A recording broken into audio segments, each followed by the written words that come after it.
In this video, we're going to look at some more advanced options for the execute window.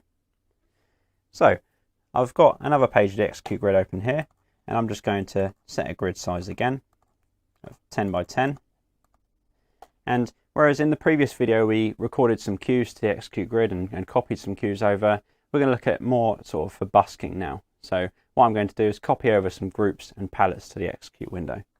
So first of all, if I go to layout 1, I can say copy my spot group, go back to the execute grid and select where I want it, and it's copied over that group of spots there. And I can do the same for palettes as well. So if I go out to layout 1, I'm going to select my spot group, highlight a load of palettes, so I'm going to select some color palettes and say copy to the execute grid there, and then I'll do the same for positions as well. So copy some of these positions like so.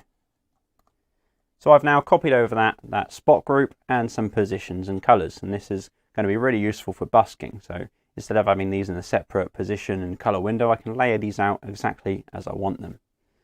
So I can easily say select my group and locate and be applying positions and colors like so within the execute grid. And there's also some really useful busking options that we can apply as well to help us out with our busking. So if I go to assign special at the top here, I'm going to select where I want it first and go assign special. And then we've got all busking and simple busking here, a couple of different options. I'm going to say all busking like so.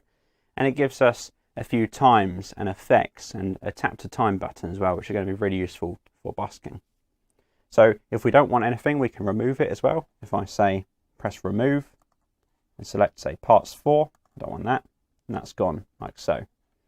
So if I now say select my spots and locate those, I can say 3 seconds for example and select a palette, and that's going to apply that palette over 3 seconds. So we've got some really useful options there. I can easily say apply some of these effects like a white flick for example, and there we go, it's applied that like so, and again it's applied that over that 3 seconds because that stayed highlighted. So that's a few of the busking options, and we can also set regions around things in the execute grid as well.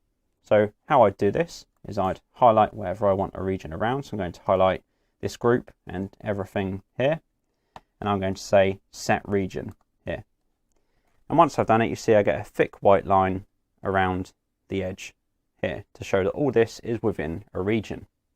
What this does is it means that everything within this region is going to automatically apply to that one group. So generally you'd have one group of fixtures per region, and then you can have the same color palettes and positions and things in different regions, and they're just going to apply to that group that's within that region.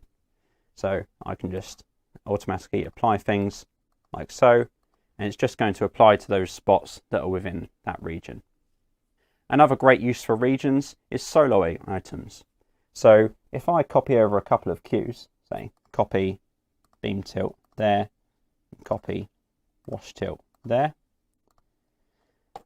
by default I can have these both active at once, but if I select these and change the item type as we covered in the previous video to button solo, it means that I can now only have one of these active at once, so soloed. And what this does is it solos anything that's in a row together touching each other, like so. But if I want my wash tilt cue, if I move it from here to here, I want it there, these are no longer going to act as solo buttons. They can be active at the same time, even though they're set to solo, they're not touching each other, so they're not going to act as solo buttons together. But I can make this work with regions. So if I select these here and say set region, now anything within this region that's set to solo will act as solo. So I can just select the wash tilt and the beam tilt separately. They don't have to be touching each other as long as they're set to solo and within the same region. That will work. The final thing we're going to look at is setting up some other special items on your execute grid as well. So if I say select this square here and again go to assign special, we've got quite a few different options here. So at the top left here we've got execute page. You can set up a custom execute page to jump to, or just page up and down. And then we've got a few useful buttons as well that you'd normally find on your console. You've got a close button to close the execute grid, and you've got things like locate and clear as well.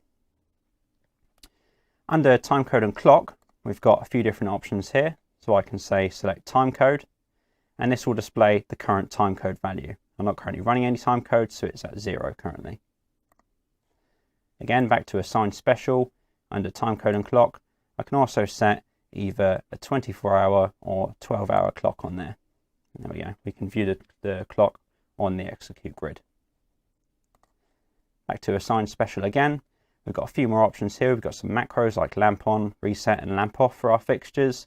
And we've also got things like encoders.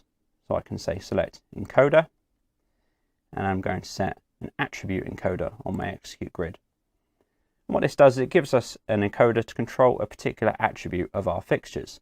So say I want a pan encoder on my execute grid. I'm going to select pan. I'm going to make it a little bit larger for when we view it in a minute.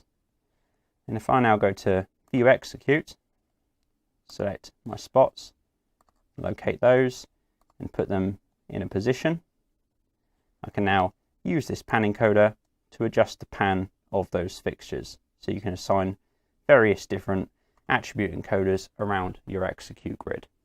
So that's a bit more about the execute grid, some more advanced functions that are really particularly useful for busking shows. In the next video, we're going to move on to looking at timecode and scheduled events.